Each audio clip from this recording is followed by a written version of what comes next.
Hello everyone, welcome to the 119th episode of me learning how to trade in Forex. So in the last episode we went through how to set a stop loss based on a percentage of your account. So the most basic type of stop loss, the percentage based stop loss. The percentage based stop loss uses a predetermined portion of the trader's account. However, it's not really good trading because you should always set your stop according to the market environment for your system rules, not how much you want to lose. So then we went through an example of why it's wrong to just set a percentage of your account as a stop loss because of the market environment and stuff like that. So danger of using percentage stops is that it forces the Forex trader to set his stop at an arbitrary price level.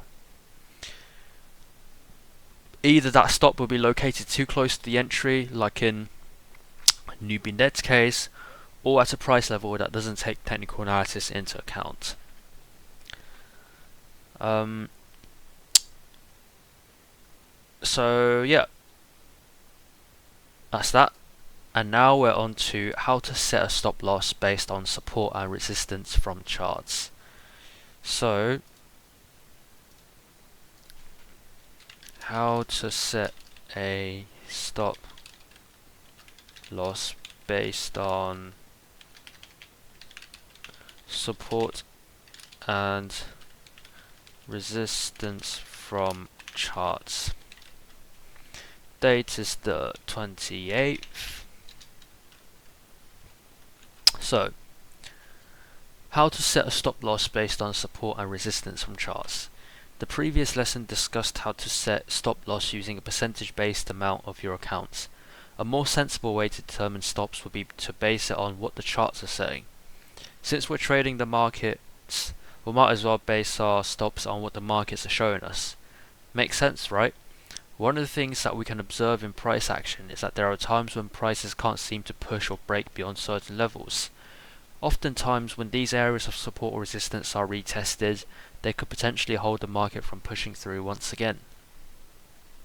Setting stops beyond these levels of support and resistance makes sense, because if the market does trade beyond these areas, then it is reasonable to think that a break of that area will bring in more traders to play the break and further push your position against you.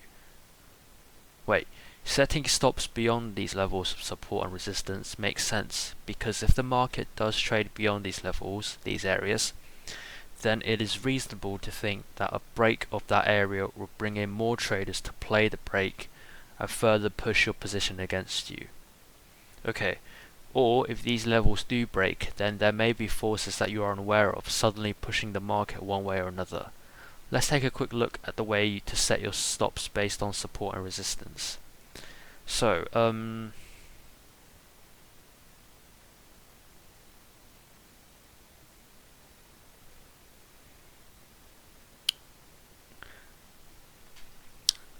breaking above the trend line. So, got the overall trend line, which is the red line.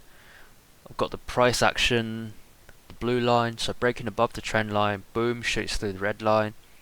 You buy above the red line, but where do you set your stops? So, you start buying around here, but where would you set your stops? On the chart above, we can see that the pair is now trading above the falling trend line. You decide that this is a great breakout trade setup and you decide to go long. But before you enter a trade, you ask yourself the following questions. Where could you possibly set your stop? What conditions would tell you when your original trade idea is invalidated? So, before entering your trade, ask yourself, where could you possibly set your stop, and what conditions would tell you when your original trade idea is invalidated. Stop here below the strong support at 1.28. Stop below the red trend line. In this case, it makes most sense to set your stops below the trend lines and support areas. So you set your stop line below this line here, which is a support line, because if price does break past this support line, then it's more than likely that more traders are going to hop onto this momentum and try to keep pushing the price down further. So it would make sense for you to put a stop just below there to minimize your losses. In this case, it makes the most sense to set your stops below the trend lines and support areas. If the market moves into these areas, that means the trend lines drew no support from the buyers and now sellers are in control. Your trade idea was invalidated and it's time you suck it up, exit the trade and accept the loss. Example, short Euro USD. In the chart below, the Euro USD has been trending down. Yep. Prices has hit the falling trend line a couple of times, which makes for a nice resistance level. So hits it here, but then drops down. Hits it here, drops down again. Hits it here, drops down again. It might be hitting here again. You could place a short order right at the downtrend line at 1.3690. Where is that? So around here somewhere. Now, where would you place your stop loss? Your stop loss will be placed at 1.38. So here. Notice how this is above the resistance area, the falling trend line. So above this black line here. Let's set profit targets at 1.3530 and 1.3450. Why have two set profit targets? Because if it hits the first one, then surely the trade's going to stop anyway. So it's not even going to be able to hit the second one here. The trade is triggered, the trend line holds as resistance and price falls. Your first profit target is hit. The second profit target is missed by a single pip, but by that time you had moved your stop loss to break even. So you can do two profit targets, so hit one after the other basically. Oh right, okay. Your first profit target is hit, so you entered here. Your profit target one's there, you hit that one there. The second profit target is missed by a single pip, so here. But by that time you had moved your stop loss to break even where you entered short, so you lost nothing.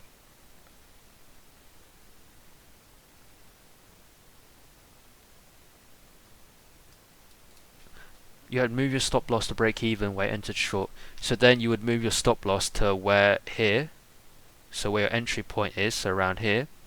So when the price does go up, second position closed here, you stopped there, but then you entered through there, so you stopped where you entered.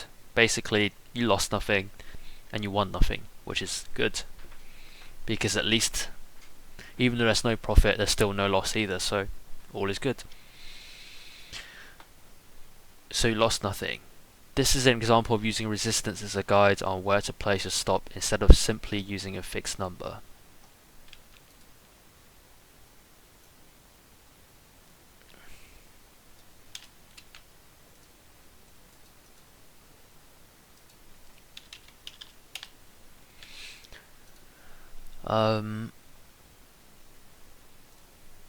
Let's add you in as well.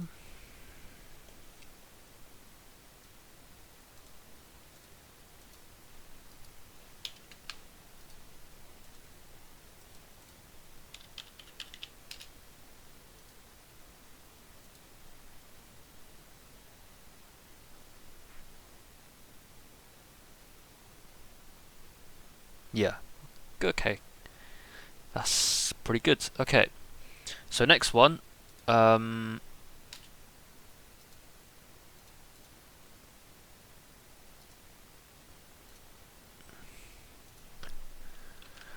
to set a stop loss based on price volatility.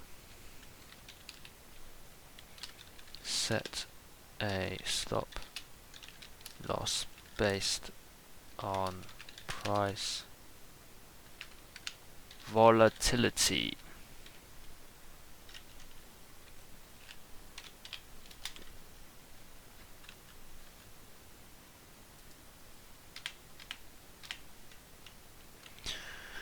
So to put it in simple terms, volatility is the amount a market can potentially move over a given time. Well, I just realised.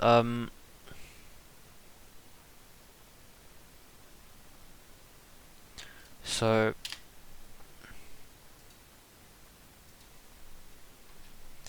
set your stop losses based on the supports and resistance levels.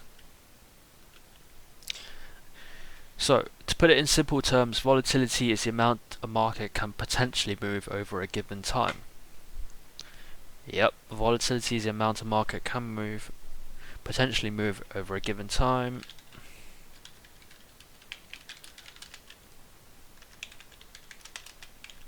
Market can potentially move over a given time. Knowing how much a currency pair tends to move can help you set the correct stop loss levels. Knowing how much a currency pair tends to move can help you set the correct stop loss levels and avoid being prematurely taken out of a trade on random fluctuations of prices.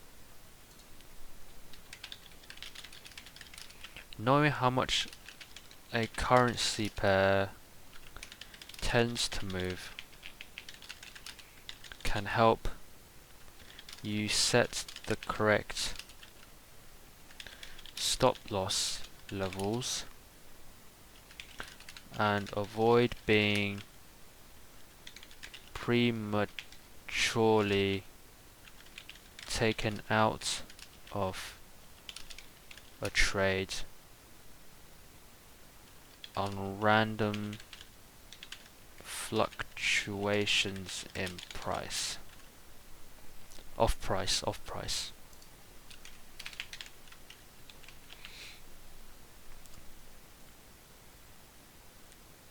Know how much a currency pair tends to move can help you set the correct stop loss levels and avoid being prematurely taken out of trade on random fluctuations of price. For instance, if you're in a swing trade and you know that Euro USD has moved around 100 pips a day over the past month, setting your stop to 20 pips will probably get you stopped out too early on a small intraday move against you. Knowing the average volatility helps you set your stops to give your trade a little breathing room and a chance to be right. Knowing the average volatility helps you set your stops to give your trade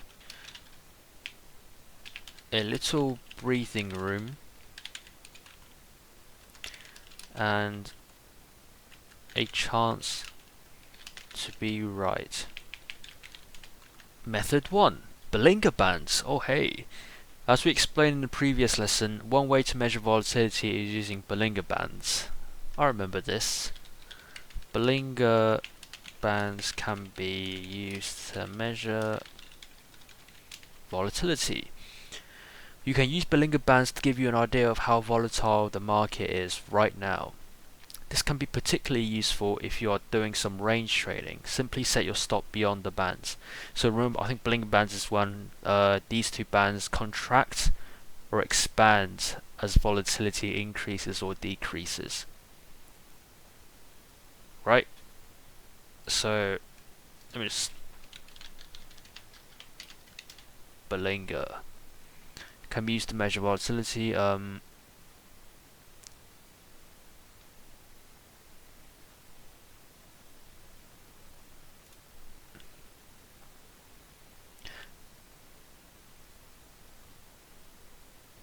When Bollinger Bands squeeze, it means the market is very quiet and a breakout is imminent.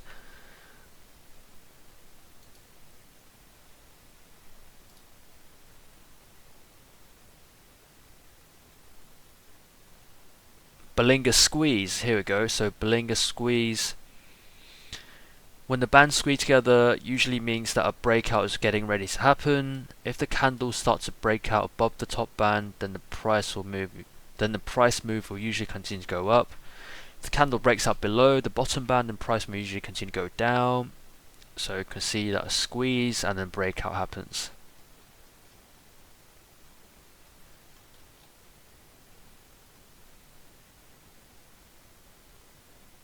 Yeah. Okay. You can use Blinger bands to give you an idea of how volatile the market is right now. This can be particularly useful if you're doing some range trading. Simply set your stops beyond the bands. Set your stops outside the Blinger bands if doing range trading. Because if you're trying to do range trading, you don't really want the price to be sticking between the range and not really wanting to break out or anything. So if you set it outside the Blinger bands, then if the price does break out, then you can just instantly exit the trade without losing too much money. If price hits this point, it means volatility is picking up and a breakout could be in play. Yep. Place stop here or here. So you place two stops because the price could either break upwards or break downwards. You don't really know when, and you don't really care, to be honest. I think you just want to stop your trade in whichever direction it breaks out from, or breaks out to.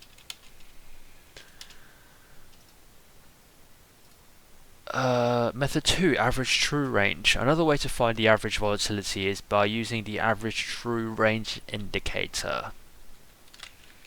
The average true range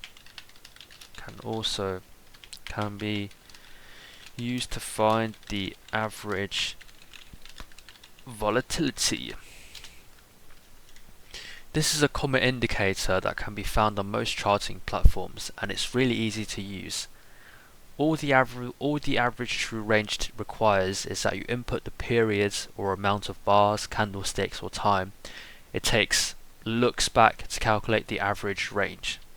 For example, if you're looking at the daily chart and you input 20 into the settings, then the average true range indicator will magically calculate the average range for the pair over the past 20 days. Or if you're looking at an hourly chart and you put 50 into the settings, then the average true range indicator will show the average movement for the last 50 hours. Pretty sweet, huh? Yep. So average daily range 150 pips. So then once you know like the span of the range, I guess, or the span of movement, you can place a stop either above or below that maximum and min.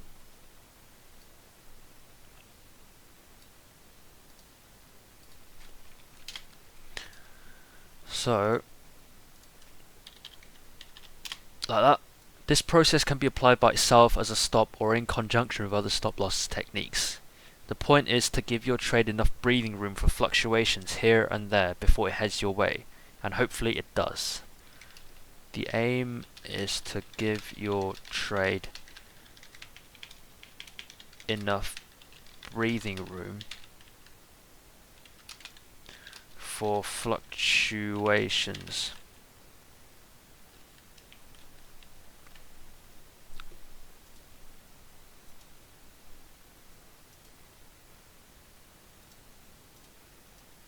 So then, how to set a stop loss based on a time unit.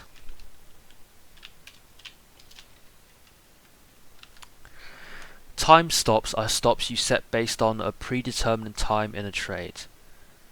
Time stops are stops you set based on a predetermined time in a trade. Time stops are stops you set based on a predetermined time in a trade. It could be a set time, open limit time of hours, days, weeks, etc. Only trade during specific trading sessions, the market's open or active hours, etc. Only trade during specific trading sessions, the market's open or active hours, etc. For instance, let's say you're an intraday trader and you've just put on a long trade on Euro CHF and it hasn't gone anywhere. We're talking real snoozeville here. No movement for 3 whole days, you're on board. So long entry, nothing's really happening. Why keep your money locked up in this trade when you can use it to take advantage of this one? Movement. Whee! More movement, more pips. Yeah, baby. So this is Euro USD. Because of your predetermined rules and the fact that you do not like to hold trades overnight, you have decided to close a position at 4 PM when you're usually done for the day and go off to your bi-weekly poker tournament. Or maybe you're a swing trader and decide to close your position on Friday to avoid gaps and weekend event risks. Also, having some margin tied up in a dead trade could be costing you opportunity and another great trade setup somewhere else. Set a time limit and cut off that dead weight so that money can do what it's meant to do. Make more money. It could be a set time,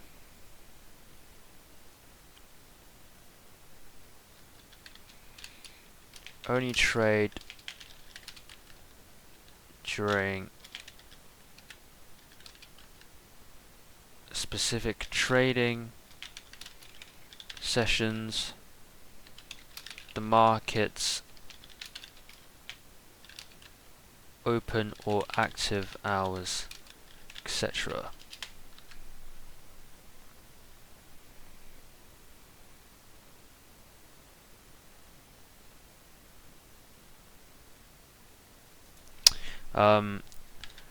This stop loss can be used to cut off dead weight in inactive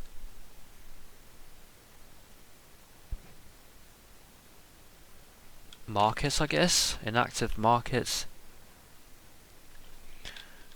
so that the money could be better used elsewhere. Okay.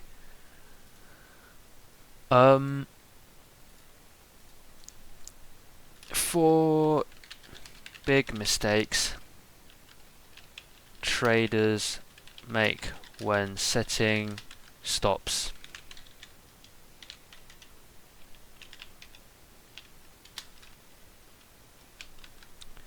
Let's talk about the 4 biggest mistakes traders make when using stop losses. We always stress using proper risk management, but when used incorrectly, it could lead to more losses than wins. And you don't want that, do ya? Number 1, placing stops too dang tight. So placing stops too tight. Nice. The first common mistake is placing stops tighter than those leather pants that Big Pippin used to wear back in the retro days. They're so tight that there ain't no room to breathe.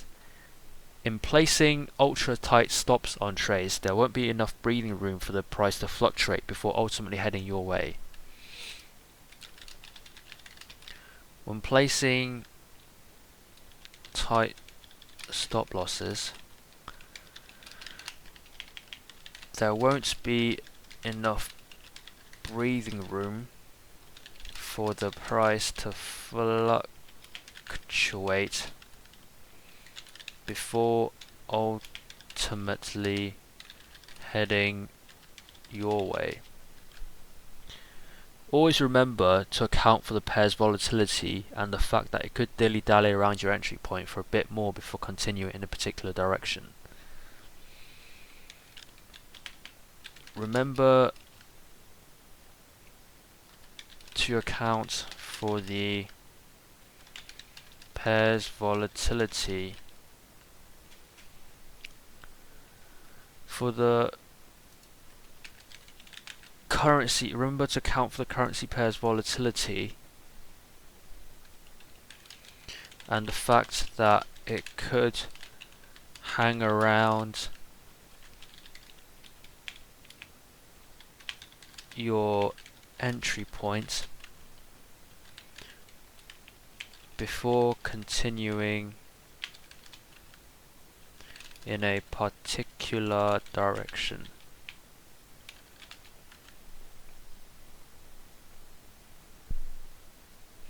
For example, let's say you went long GBP JPY at 145 with a stop at 144.9.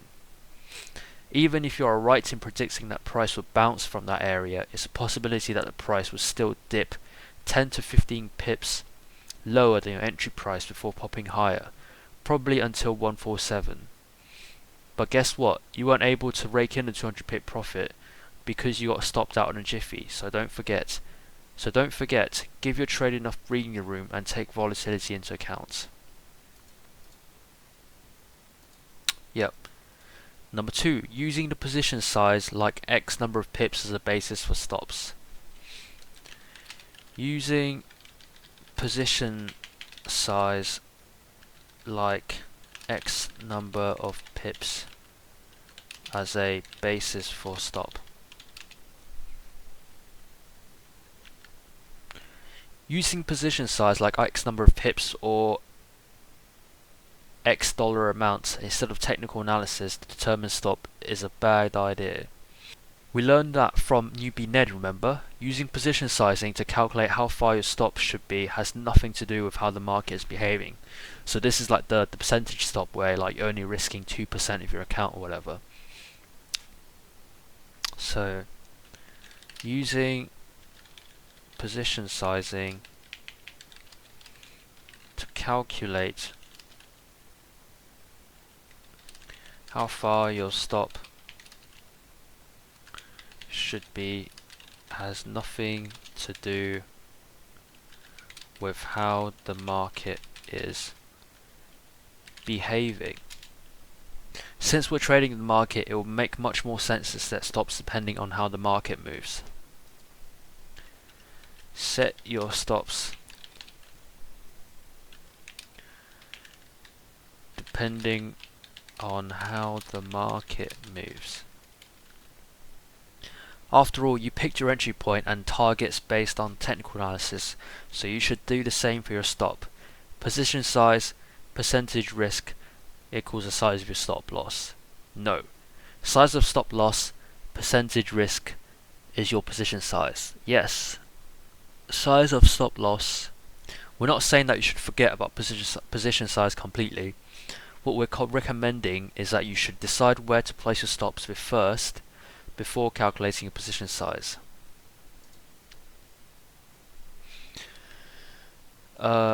Decide where to put your stop loss first before calculating your position size. Placing stops too far or too wide.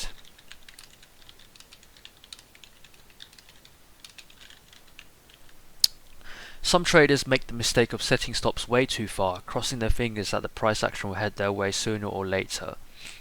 Well, what's the point of setting stops then? True. What's the point of holding on to a trade that keeps losing and losing when you can use that money to enter a more profitable trade? Setting stops too far increases the amount of pips your trade needs to move in your favor to make the trade worth the risk.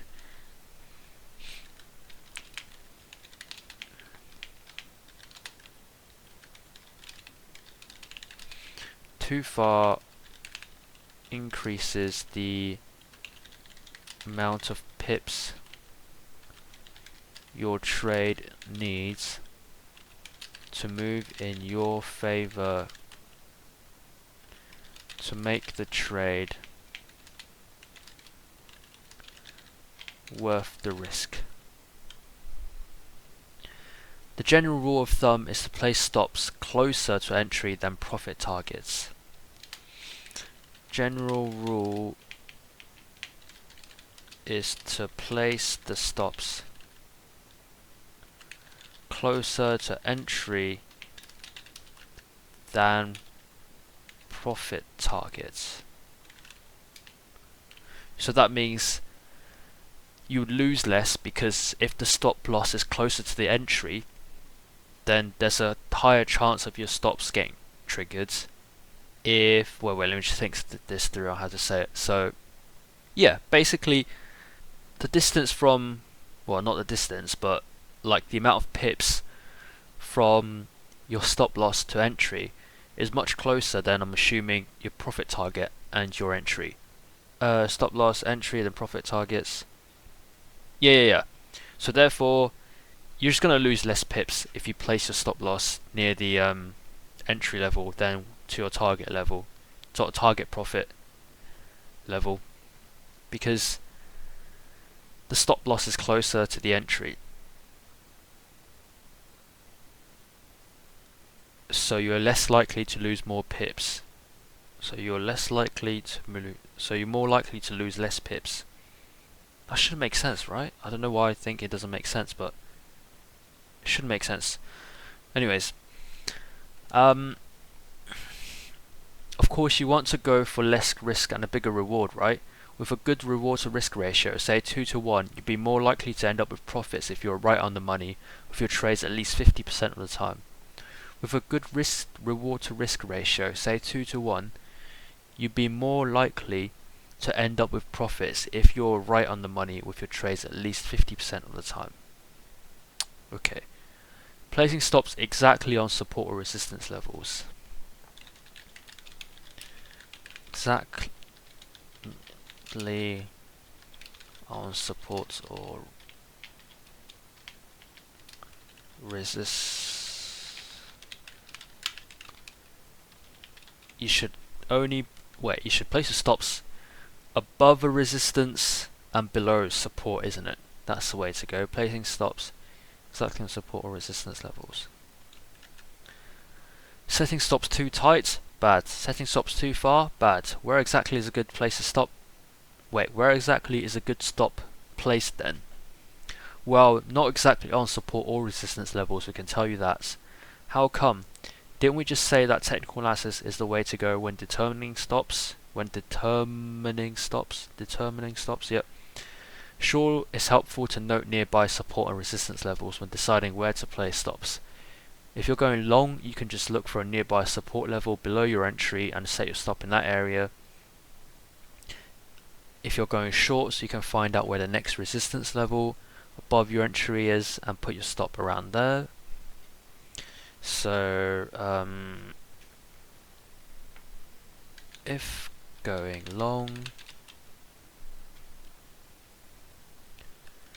look for nearby support level and below your entry,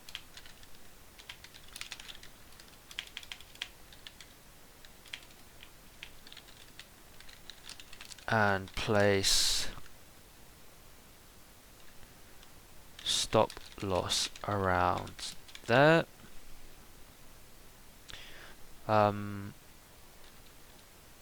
If going short, look for nearby resistance level above your entry and place stop loss around there.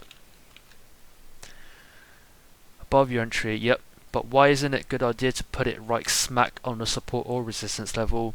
The reason is that the price could still have a chance to turn and head your direction upon reaching that level.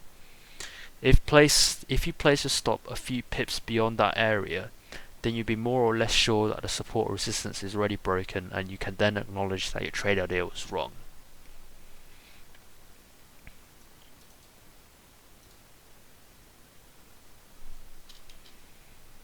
Don't place stop loss exactly on support or resistance levels, as the price could still have a chance to turn and head in your direction upon reaching that level.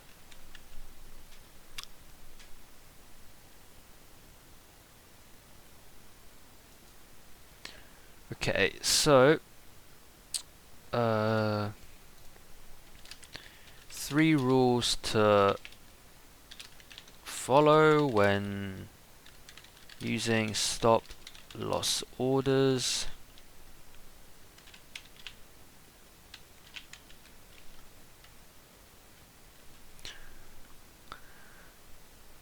Once you've done your homework and created an awesome trade plan that includes a stop out level, you now have to make sure that you execute those steps if the market goes against you, those stops if the market goes against you.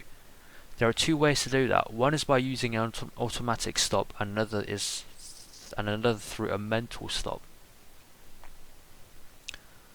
One is by using automatic stop, and another through a mental stop. Which one is the best suited for you? Here's where the hard part comes in, as the answer to this question lies in your level of discipline. Do you have the mental toughness and self-control to stick to your stops? In the heat of battle, what often separates the long-term winners from the losers is whether or not they can objectively follow their predetermined plans. Traders, especially the more inexperienced ones, often question themselves and lose that objectivity when the pain of losing kicks in and brings in negative thoughts like, maybe the market will turn right here, I should hold a bit longer, then it will go my way. Wrong.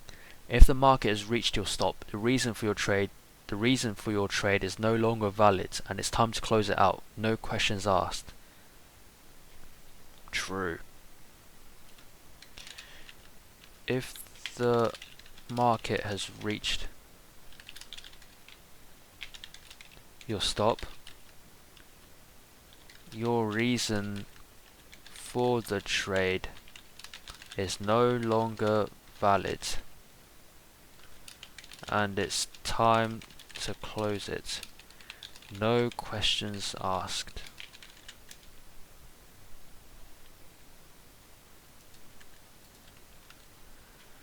This is why the almighty Forex gods invented limit orders. New Forex traders should always use limit orders to automatically close out a losing trade at predetermined levels. New Forex traders should always use limit orders to automatically close out a losing trade at predetermined levels. This way, you won't give yourself the chance to doubt your plan and make a mistake. You won't even have to be sitting in front of your trading system to execute the order. How awesome is that? Of course, the more trades and experience you have under your belt, the more you will hopefully have a better understanding of market behavior, your methods, and the more disciplined you will be. Only then would the mental stops be okay to use, but we still highly recommend limit orders to exit the majority of your trades. Manual closing trades leaves you open to making mistakes, especially during unforeseen events, such as entering the wrong price levels or position size, a power outage, a coffee binge induced bathroom marathon, etc. Manually closing trades leaves you open to making mistakes. Don't leave your trade open to unnecessary risk, so always have a limit order to back you up. Because stops are never set in stone and you have the ability to move them. Stops are never set in stone and you have the ability to move them.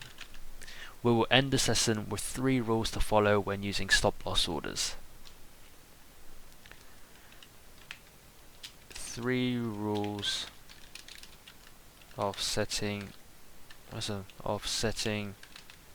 stop losses. Rule number 1. Don't let emotions be the reason you move your stop. Don't let emotions be the reason you move your stop. Like your initial stop loss, your stop adjustments should be predetermined before you put your trade on. Don't let panic get in the way. Your stop adjustments should be predetermined before you enter your trade. Just like the stop loss. Rule number 2, do trail your stop.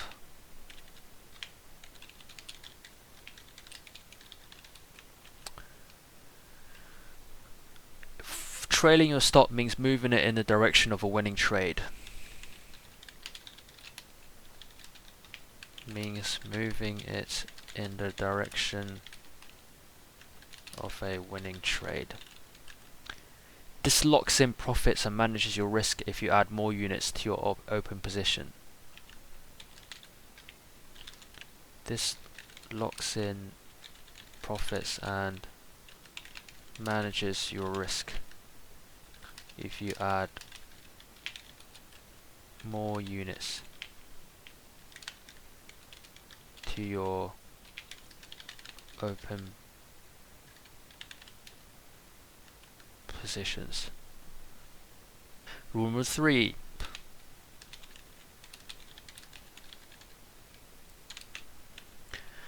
Increasing your stop only increases your risk and the amount you will lose.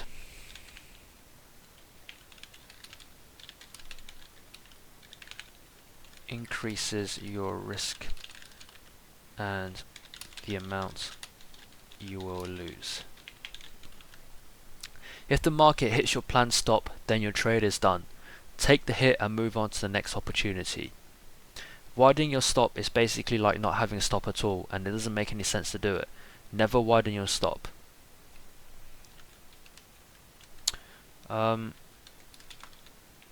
If your stop is hit,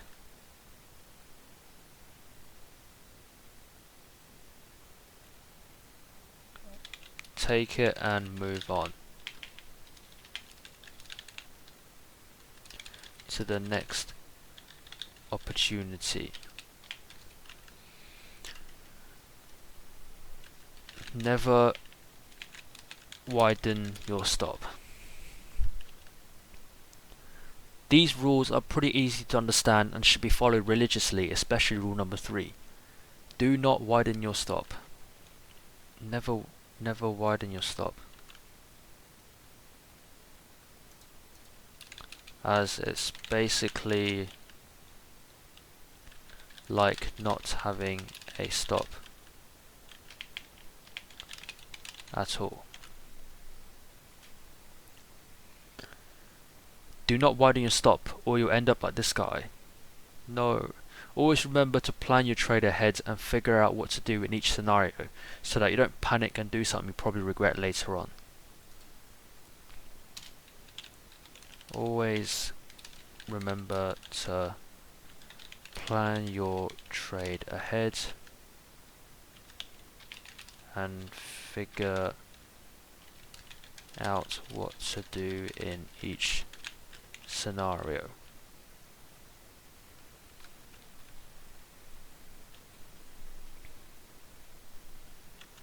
So that you won't panic.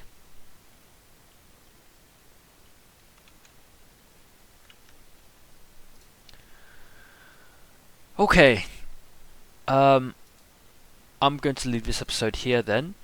So in the next episode we're going to be finish off setting stop losses with the summary lesson, which is summary setting stops, and then we're going to move on to scaling in and out.